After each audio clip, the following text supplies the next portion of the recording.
Literally Gaysian. Literally gaysian. Hey, it's Bao. And I'm Chris. And this is Literally Gaysians, a podcast where two gay Asian guys, aka Gaysians, get real about their feelings and literally Gaysian stuff. And our topic today is Homepas. And depending on who you are, you'll probably be like, what the hell is a homepa? Or, oh my God, they're going to talk about homepas. That's so cheesy. This is going back to that hater comment. Y'all almost 40, and the fact that you're living this chaotic life is just depressing. But before it's time to jump into that topic, it's time to be real. So that's the part of every episode where we talk about our feelings, whatever's on our minds, hearts, or G-spots. So Chris, why don't you go first? Talk about depressing. It's been a whirlwind this past 2 weeks. So, as you know, I just moved because they raised my rent at my last evil corporate building. And now I've moved into a new evil corporate building run by Chinese slumlords who won't do any improvements on my crooked house, which is a Joy Luck Club reference, by the way, now that you've seen it. Look at all the boxes that are still unpacked behind you. It's a mess. And then in the middle of this move, this expensive ass move, I got laid off. Ugh, I'm sorry, and girl. It's funny because I was just telling you a while ago on this podcast, which we recorded like a couple months ago that just played last week, that, oh God, I'm anxious about getting laid off. Here I go. Laid off, and it was I was just telling the future. So yeah, all these corporate places are just playing the copycat game, trying to one up each other on how many people's lives they can ruin at a time. It fucking sucks, girl. The next day, I go on a trip with my mom, try to treat myself. And my mom, who hasn't left the house like really ever in a while, we go to Vegas and it was terrible. She couldn't walk. She kept complaining, and it solidified my feelings about, I don't need to be close to my mom. We're not going to get any closer. And she's kind of annoying and selfish, but she's my mom. So what can I do? So yeah, all of these things have happened all at the same time. And, I didn't really feel anything in the moment, but I knew, because I learned recently that I don't really process feelings in the moment. It usually takes a little bit of time, which is probably why I'm so good at crisis situations. But the last 2 or 3 days, I've finally been alone and to unpack both my apartment and my feelings. And we're seeing where that goes. It's been a little rough, but yeah, I'm just trying to settle in. That's where I'm at. Yeah, so I actually think you do process emotions in the moment. It's usually anger. Like, fuck these people. What the fuck, mom? You process anger first, but the rest kind of comes later. But I think it's hilarious. I'm like, how are you? I'm like, I bet you he's going to be angry. It's like, fuck my old employer, and then fuck this, fuck that. But that isn't to minimize anything. I know that this is just like, that sounds like a fucking horrible 2 weeks. You have a lot to unpack, obviously. We can talk more about layoffs in another episode. But, dude, I'm sorry. Like, that just feels just so... It adds to your anxiety about like what you've been talking about on this podcast about like financial insecurity. A lot of people are kind of going through it right now. And so, I don't know, these companies just need a little like kick in the price of their stock, right? Because every time they do the layoffs, it just goes up a little bit. Just so desperate. But hopefully we can do a proper job placement for you in the next episode and see if anyone who listens to this work for any place that are looking for IT engineers. And with the mom thing, this is what I realized traveling with my mom. They can probably walk at most 1 mile total a day. At most. And they have to have the right shoes. But not without complaining. Not without complaining. After that, my mom is like, she becomes like a total bitch. And nothing is nice, nothing tastes good, everything tastes too sweet. Like, so she just becomes a total bitch. You said that whole thing about the shoes. We're walking around at night, and she's wearing dance heels. I'm like, Kitten What heels. did you think we were doing? Mistress What? heels. I must take after her. I just couldn't believe why she couldn't wear sneakers, knowing what we were going to do. Yeah, she probably had higher heels than Donsha, but that doesn't excuse the fact. But yeah, I'm sorry that trip was horrible, but I hope hopefully it was a mileage run for you and you got some miles in there. Yeah. As for my Be Real, I want to go a little lighter hearted this time because I've been having fun with a new guy, a new hookup per se. Um, Oh. yeah, and he's so adorable. He's also like this huge fan of Drag Race, just like me. And so we actually met on Instagram and we were messaging and he was just like, wait, you haven't seen any episode of this season's Untucked? And so Untucked is like another show. It's sort of like the after show for RuPaul's Drag Race that airs every Friday. And some seasons I'm just like, well, there's just too much Drag Race going on. I'm not going to watch Untucked. And he's like, well, this season has been really good.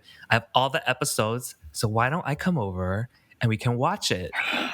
And then happy devil emoji, that purple devil emoji. And so he came, he came over one afternoon and we started with a White Claw and started watching Untucked. And isn't it funny when you kind of meet someone in person for the first time and that you haven't met before and you're just like a little nervous that everything's going to be awkward or you're going to be awkward. And then you bring this complete stranger up into your actual home. And for me, I was like, okay, well, checkbox number one, I didn't get catfish. I think he's actually really sexy. But now the awkward part is like none of us knew how to make the first move.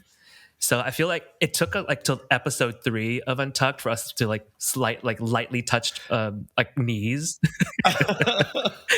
and then like And those are episode long 5. episodes. There are long episodes, yeah. And we're like, hey, how are you doing? I'm like, good, let's keep watching. And then like I think episode 5, before his hand kind of went over my shoulder, I'm like, okay, I think he's into me too. And of course, by episode 6, we kind of took a break and to make out and hook up. And then we even had time for one more episode before he left to beat traffic. This is like some straight white girl fantasy. Come over, have your White Claw, and watch Drag Race. Yeah, and it was like, it's sort of like the new Netflix and chill. Like, forget Netflix and chill, girl. It's the Drag Race and dick for me. Oh my god, I can't. You got to coin that. Have you coined it? Okay, well, I have other ones. Hold on. While you get untucked in the workroom, we'll untuck on this couch, which we did. Oh, you're the That's where worst. it started. Category is the balls deep ball. You're shaking your head so hard right now. Okay, my favorite one is ejaculations. You are the winner of this challenge. Oh my god, those are so terrible. Sashay away. I mean, we've done it again, and it was fun. And hopefully, we get to again. I mean, there are a lot of Drag Race seasons out there in the world, or maybe not. I mean, he listens to this podcast, so that's kind of awkward. I'll probably have to tell him that I'm going to talk about this, but that's my Be Real. But now on to the topic at hand, and let's transition Golden Girls style. Hit it, Chris. Picture it, 2018. We're excited to be traveling to our first Taipei Pride together. We're with our friends old and new to partying, and then suddenly we hear from our travel companion. He secured us invites to a homepa. Homepa. And that friend was like, this is really exclusive. You're welcome. And then he laid down the ground rules and emphasized do not break them. And the night of the homepa, I kind of felt like I was a chicken running around with my head cut off. And I was extremely nervous. What was going through your head? So we got ready and Ubered to this hotel, this nice hotel. And it was just like my first one, so I was just kind of nervous, like, how's it going to be like? Are people going to like me?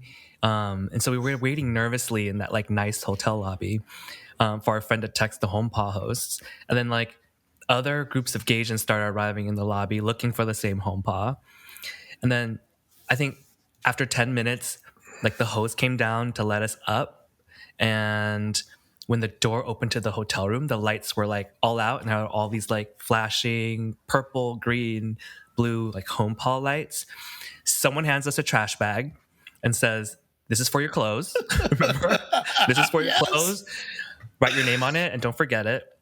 And then we all stripped down to our underwear, and we joined a crowd of like 50 guys, Asian guys, who are also in their underwear, who are dancing and then sizing us up.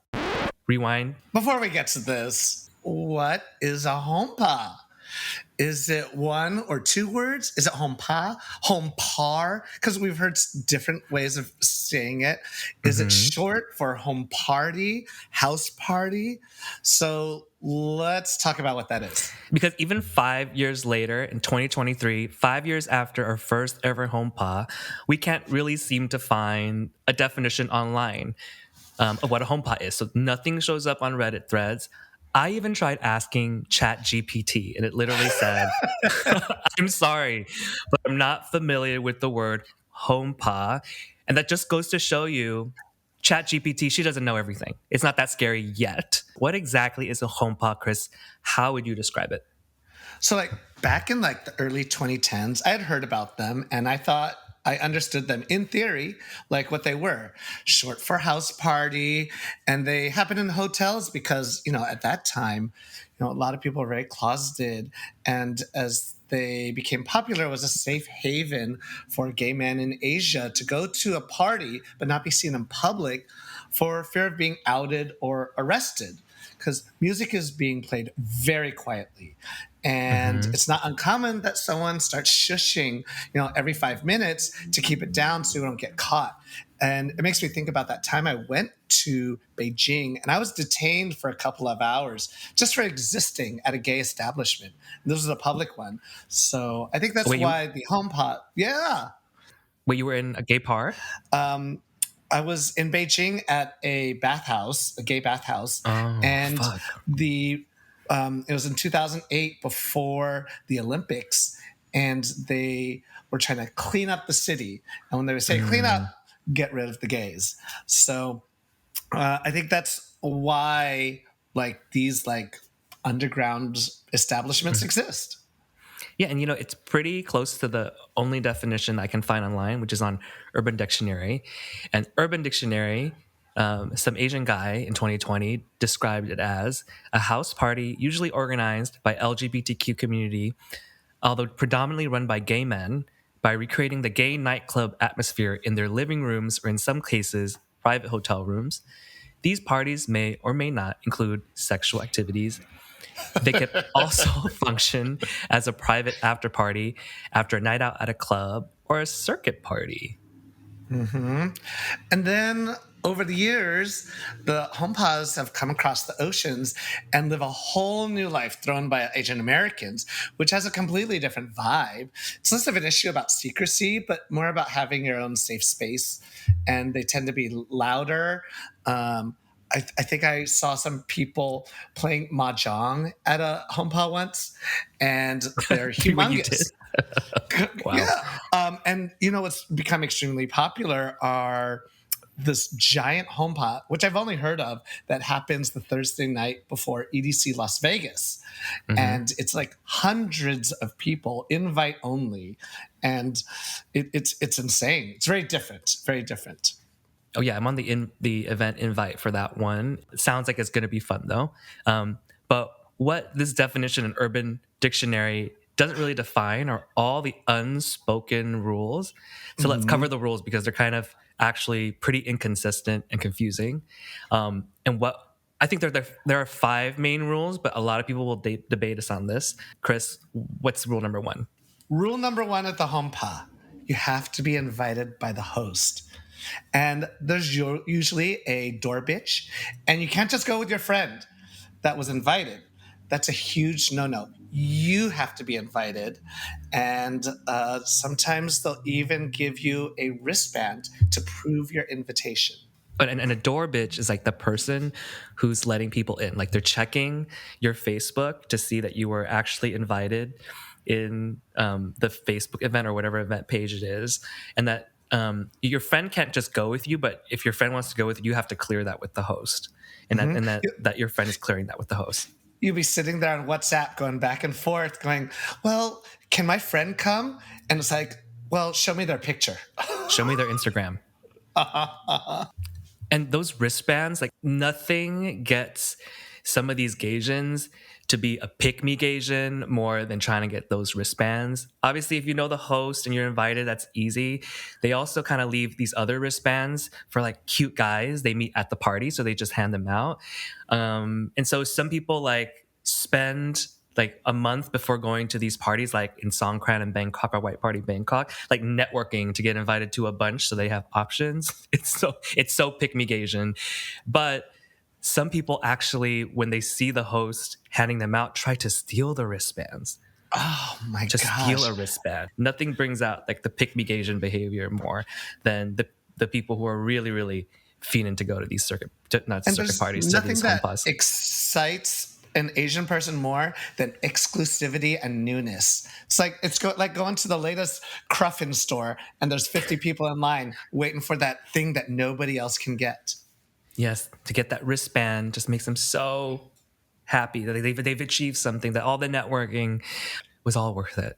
So then, okay, let's keep going with the rules. So rule number 2, it's more like a question. What's the dress code?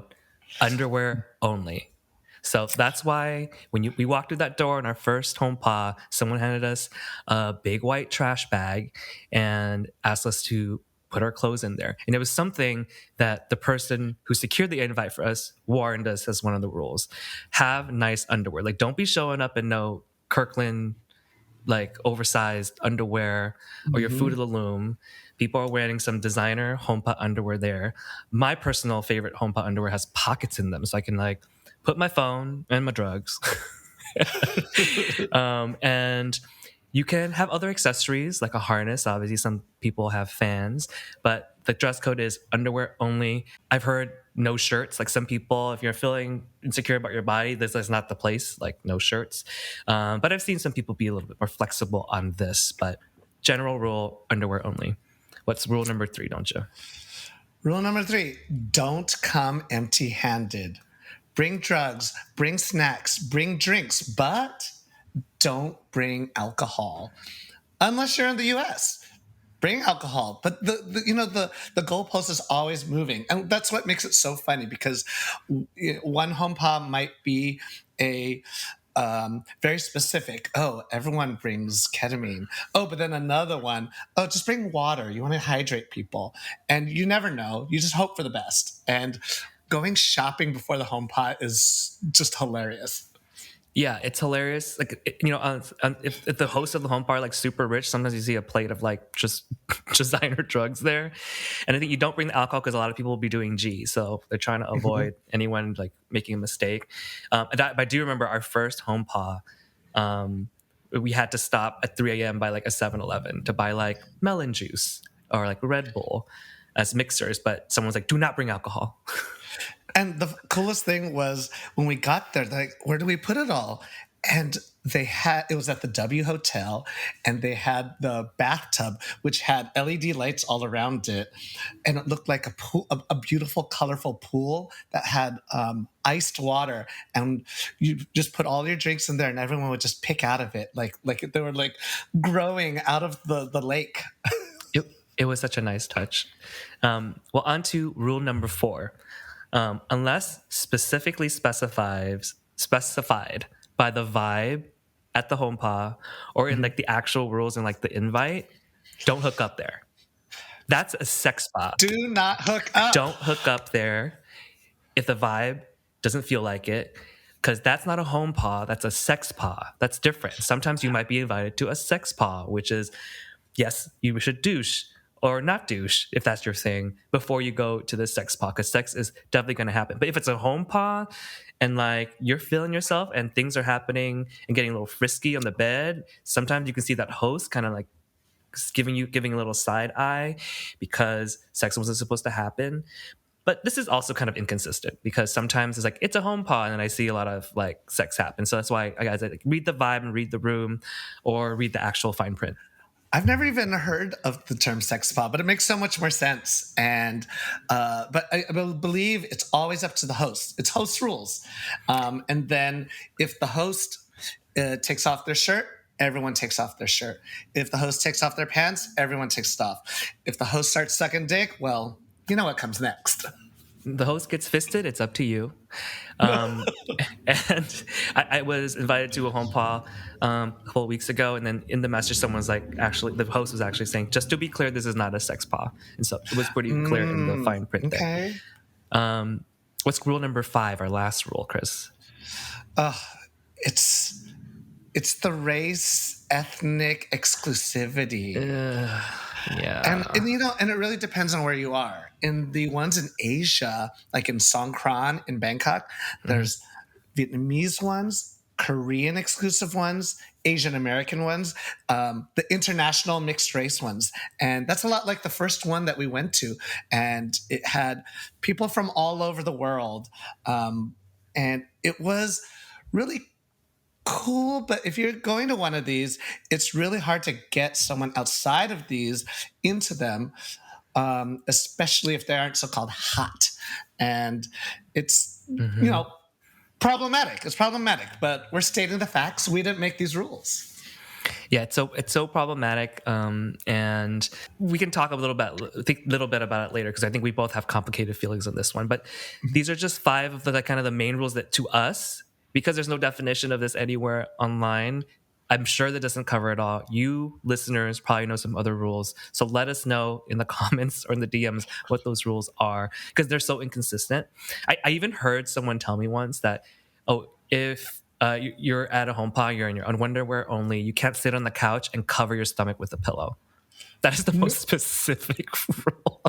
Yes, one of our friends told me that. What? Yeah, like what the fuck? You can't wear earring on your right. Like it's just like, okay, this is just getting ridiculous. So I left out some of those that I've heard through the years, but I do think these 5 pretty much encompass everything. But forward wine, back to our first experience at the Homepod that we went to. What else do you remember?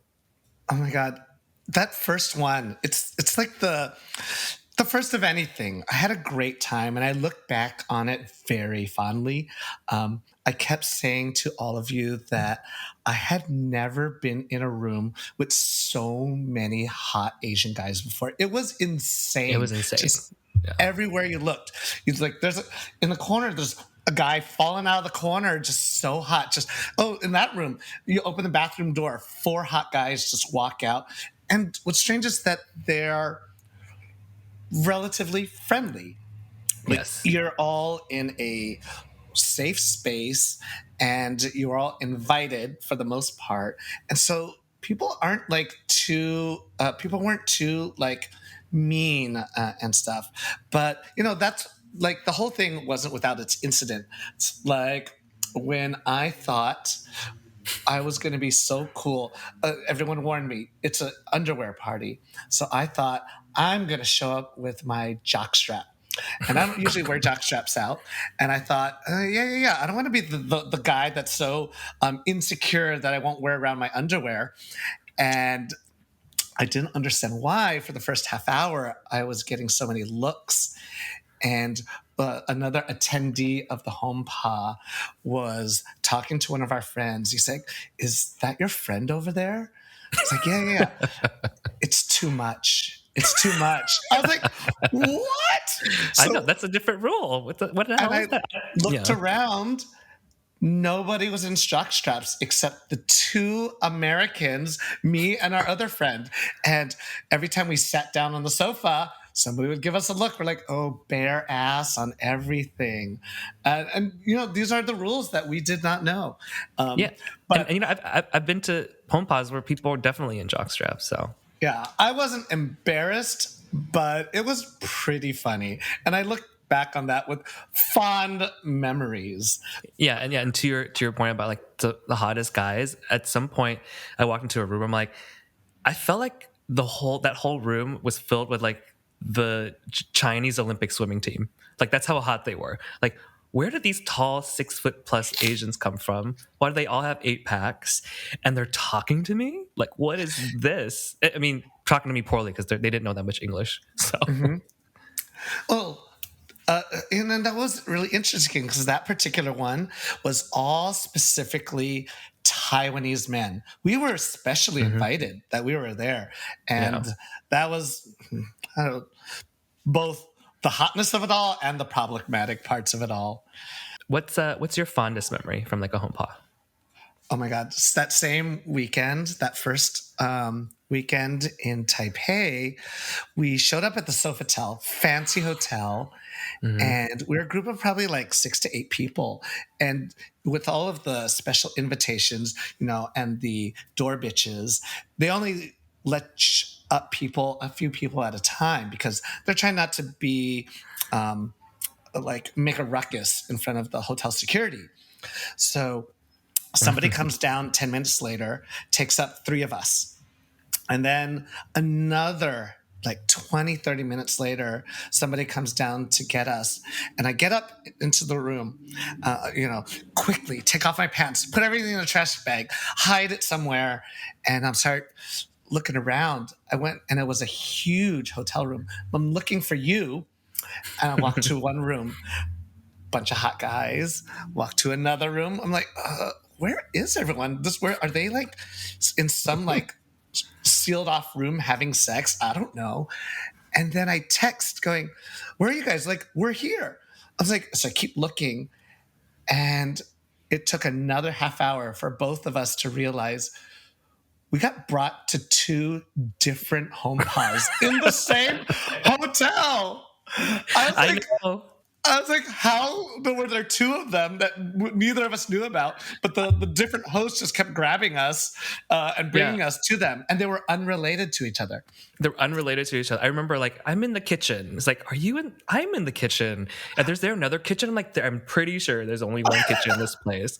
It took us a while. I was like, what's the? And I think we were like, what's the number here? And we looked at the numbers like this, and like we are in a totally Completely. different home pa.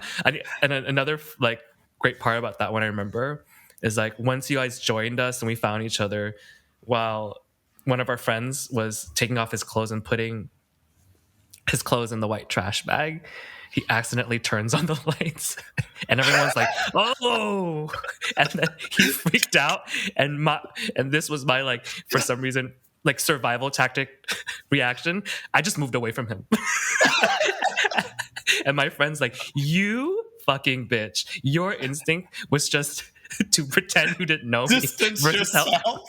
distance myself versus actually helping me through this traumatic moment. It was fine. It was a funny moment. And then remember when we threw a home pot last minute? Oh yeah. Yeah. Like, how can Uh-huh. you forget a home pot impossible? It was insane. I know, forget restaurant impossible. This was home pot impossible. And I forget why we did that actually. We were traveling with one of our travel mates. He was so mad that on Friday after the party, he didn't get invited to any of the home pas. And he is such a spiteful little bitch that he's like, Yes, you yes. know what? We're gonna throw our own. And and then Oh my god, yeah. it was a lot. I remember waking up on a Sunday morning. It was literally just 9 a.m. It was like 9 a.m. We're trying to make the pool party. So I think we're in Bangkok. Which one? I think it was either Songkran. It was Songkran. Yeah. And we got bombarded with all this project management instructions. Like, Chris, you're in charge of getting drinks. Bao, you and this person are going to go to the electronics store and try to figure out lights. And like, Mm-hmm. this person and this person, they're in charge of venue. And suddenly I'm like, oh my God, I am here to just have a good Do time. work. Why are we event planning last And minute? then at the pool party and the night party, we were all had to go invite people. It was so much work. Also, It I was didn't so, invite anyone. I was so scared.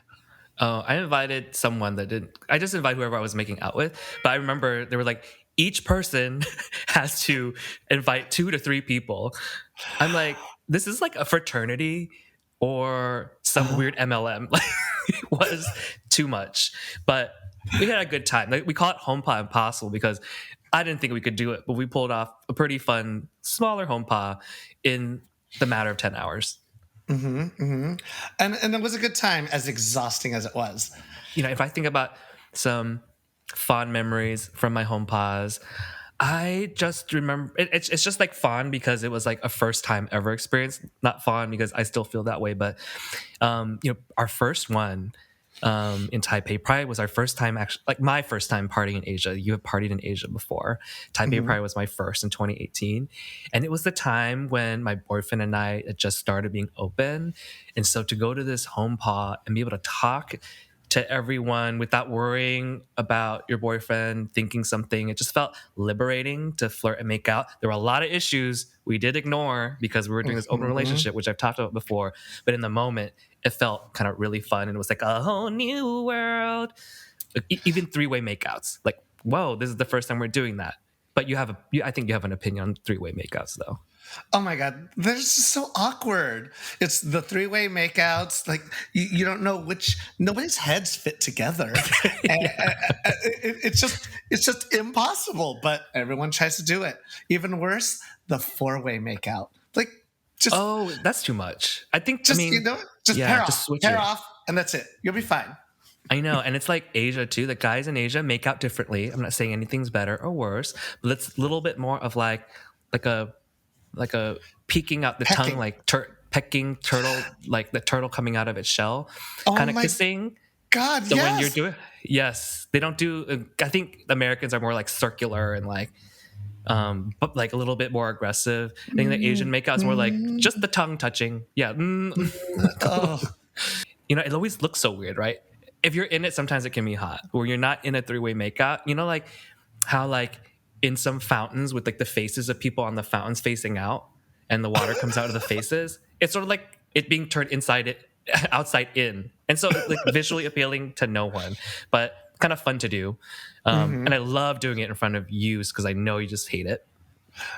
because I'm always like the third wheel in all of these. I'm just like, all right, I'm dancing. I turn over. I'm like, here's all the arms. It's just all arms, just trying to. And then there would Trying be times I would just be just doing the fake hug, two people Yeah. kissing in front of people. It's funny. Um, you know what? Another thing I also have a fond memory of is I just like at the time where I was in my life, I just really loved that rebellious underground feeling Mm-hmm. of like, we are not supposed to do this, and this is a little dangerous. And it was like a rebellious feeling. And I was in like a rebellious phase for a long time. It's like, fuck the system and everything it tells us we should be. We're gonna be in our fucking underwear. We're gonna do these drugs. We're gonna cram into a hotel penthouse. Like Marriott Bonvoy doesn't know what's going on. We're like fingering and sucking. And everyone's friendly and Yeah. everyone's loving and celebrating Asian guys. But that also felt liberating. Like I'm doing something that's kind of bad, that's kind of rebellious. And that was a little bit of the draw about these homepas for a long time. Oh, you know what is another unspoken rule? What? No photos and videos. The Yes. rebelliousness, it's I think everyone appreciates all of that, and because of its underground nature, it's like what happens in Vegas stays in Vegas. You cannot take any pictures. Some homepas I heard in the last white party, they put a sticker over like you're fucking going to see like Jerry Seinfeld or something Oh my to a God. set, but they put a sticker on your camera, or they ask you to check your stuff in. I don't know. Mhm. If you do hashtag HomePod on Instagram, there are some pictures of HomePods, but Yeah. maybe again, unspoken, inconsistent rule.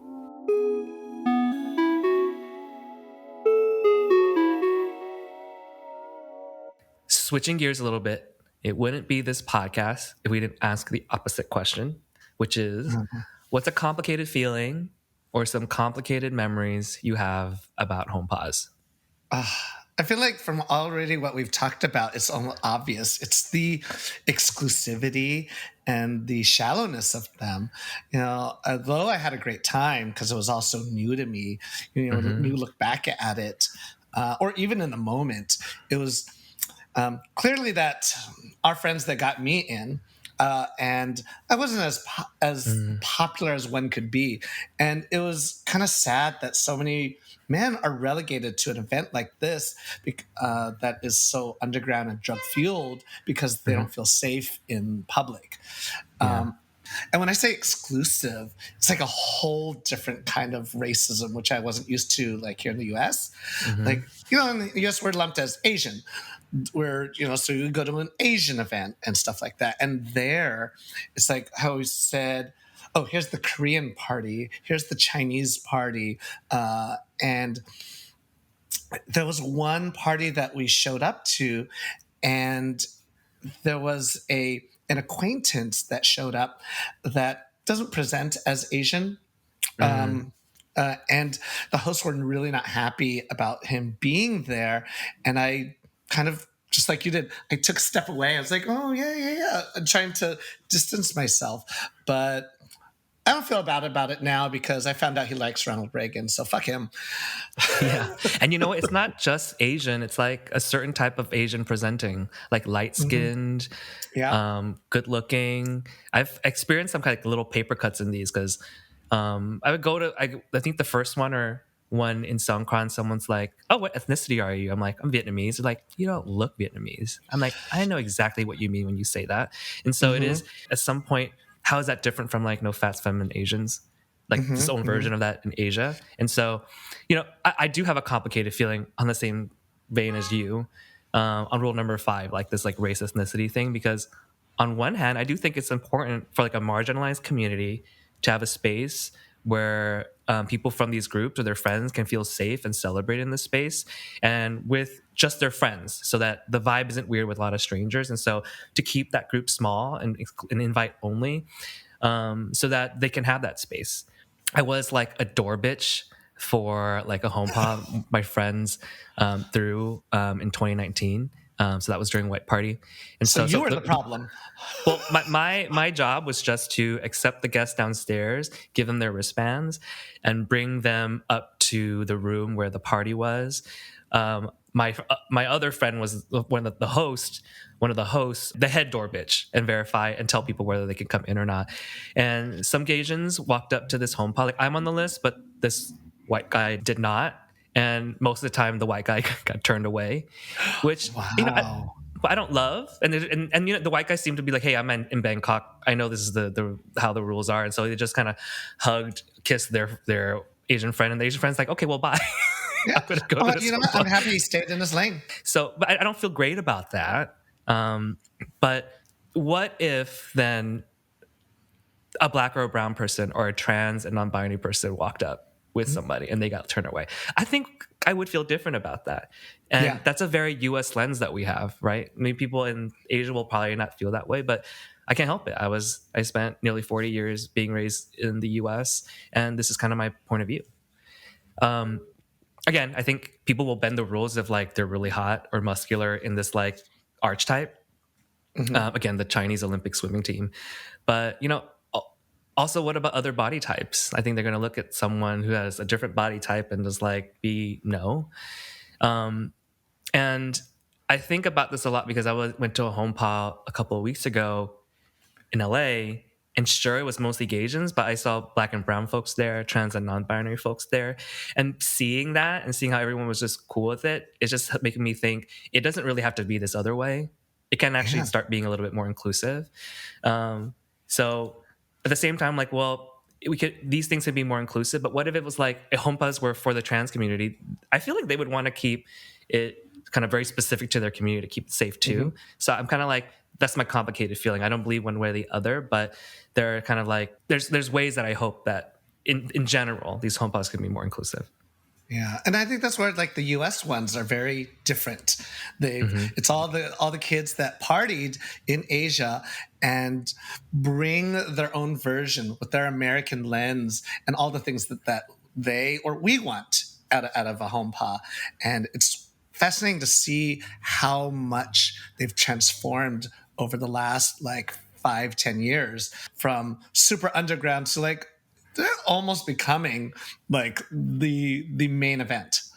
Yeah, yeah, or more people are going to be interested in. Again, people are networking for months to try to get as many invites as they can.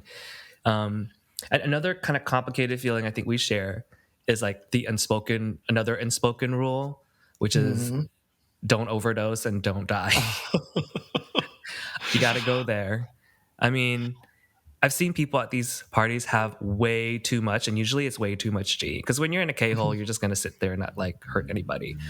But some homepas have they plan in a separate room with beds for that to happen. So it's away from everyone. Not everyone's seeing this, so they don't like sober up because they're seeing this. But I've walked into bathrooms where I'm like, someone definitely just threw up in here, and nothing sobers you up faster than smelling that shit. And I think that's like the most ironic thing about these parties. Like, some of these guys spent months bulking and cutting, working out, taking human growth hormone to look so hot, but they take the slightest too much milliliter of G and just look like a complete clown with their eyes everywhere and climbing up walls and throwing up.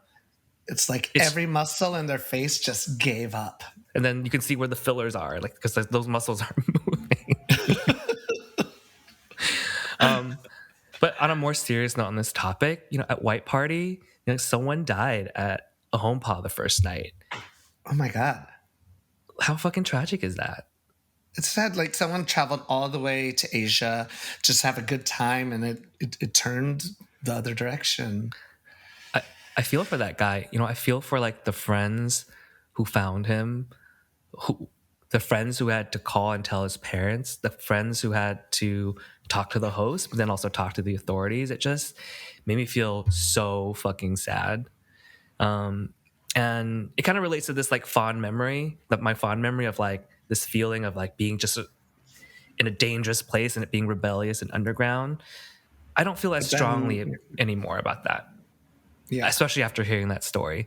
Because what is it worth? Like your life, lasting trauma for your friends? Not really. So I'm not hating on it and saying like every hompa there's going to be a death. I'm just saying be vigilant. Take care of your fucking self and take care of your friends. Seriously. Yeah. And that's one of the things that you got to do when you go as a group. You just got to watch out. And this is like anywhere. Like, it could be at a club, anywhere. We just have to, watch out for our chosen families. Yeah. And so a tip, it's nice to have a nurse in your group. Someone who's a nurse in your group. Or also nice to have a doctor in the group, because you just know when to freak out or not, because they're like checking vitals and stuff and looking at the Apple Watches and kind of making sure everyone isn't freaking out or having a panic attack over this too. But how about we start at don't overdose versus like overdose but bring a friend in the medical field. Let's start at don't overdose. Well, on that happy note, let's close this out. Let's close this out. I feel like I'm coming down from this chat. I need like 5 HTP and magnesium, girl. Like some do some meditating. I gotta decompress. Yeah, that was a lot, but also it was actually kind of fun reminiscing, because I haven't been to one in a long time, and I don't know if I'll ever go back to one. We'll see. Let's see if you can get me an invite. Yes. Well, or we'll throw another Homepa Impossible. Every time I doubt my abilities, I will always remember Homepa Impossible, Bangkok 2019 Songkran. But that's for another time. Hope you all have fun at some Homepas that are being thrown again this year at EDC, at Songkran. You can always follow us at Literally Gaysians on Instagram and TikTok. And if you have feelings, opinions, new rules around Homepas you want to share with us, this is where you can hit us up and we'll give a shout out to you. You can find me at Bowser on Instagram. And Chris, how about you? Meet me south of market.gif on IG. Great. Another guest in our next episode, so tune in for that. But until then, bye everyone. Thanks everyone. We'll see you next time. Bye-bye. Homepa. Homepa Impossible.